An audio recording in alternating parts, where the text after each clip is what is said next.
नाही त्याला नाही मोजत भाऊ आम्ही, त्याला मोजत नाही, त्याला कामच काय दुसरं, संघटना गोळा करीन, आमका गोळा करीन, त्यांना पैसे देईन, दुसरं काय करता येतं त्याला. त्याला काही आम्हाला ओबीसी आरक्षणात जाण्यापासून कोणीच रोखू शकत नाही, कोणीच. ओबीसी आरक्षणात आम्ही जाणार आहे. अरे ते पहिलेच कामातून गेले हो, त्याचं 50 बऱ्या काय नाव घेता भंगार धावण्याचं.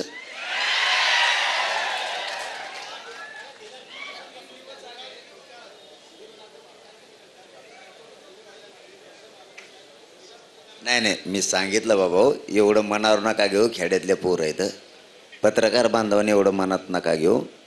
ते खडे मारले काही त्यांना थोडी, आता म्हणून मीडियासमोर वेगळी सवय आहे. ते कुठं गेले तर त्यांना थोडासा सवय आहे थोडीशी. थोडं तुमचे लेकरं आहेत ते खेड्यापाड्यातले आलेले, थोडं पत्रकार बांधवाने पण समजून घ्या. आणि पोरं तुम्हाला सांगतो उगं त्यांना खडे नका आणत जाऊ रे, पागलसारखं वागू नका. पुऱ्या राज्याला आपले गोरगरिबाची मागणी, आपल्या वेदना ते दाखवते, थोडं समजून घेत जा.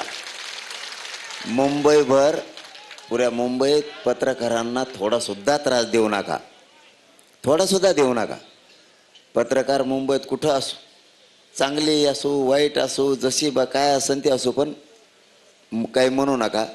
आणि पत्रकार बांधवांना सांगणं, खेड्यापाड्यातले लेकरं आहेत ते, बाबा तुमच्या लेकरं म्हणून थोडंफार सहन करत जाऊन द्या. आता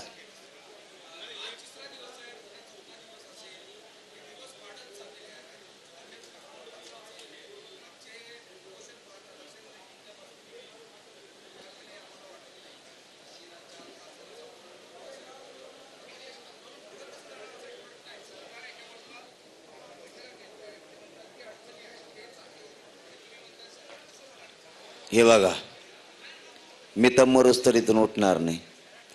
आपली एक तर विजय इथून जाणार नाही, तर मग अंतयात्रा गावाकडे जाणार. आपण हटत नाही, मी हटत नाही.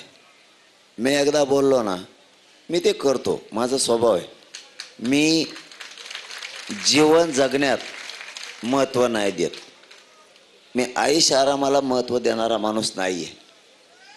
आयुष आरामाला कोणी महत्त्व देईल, मी समाजाच्या आयुष आरामाला महत्त्व देतो.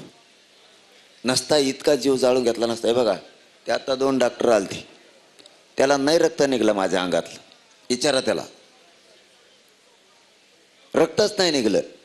त्याने मग सोया टोचल्या, त्याने ते काय करू चेपटं होतं ते, मग चेपटं कोचून बघितलं काय करू, त्याला काहीच नाही आलं. मी स्वतःच्या शरीराचे कधी विचार नाही करत. समाज मला किती सुखी करता येईल, आनंदी करता येईल, यासाठी मला काय योगदान त्यांच्यासाठी देता येईल.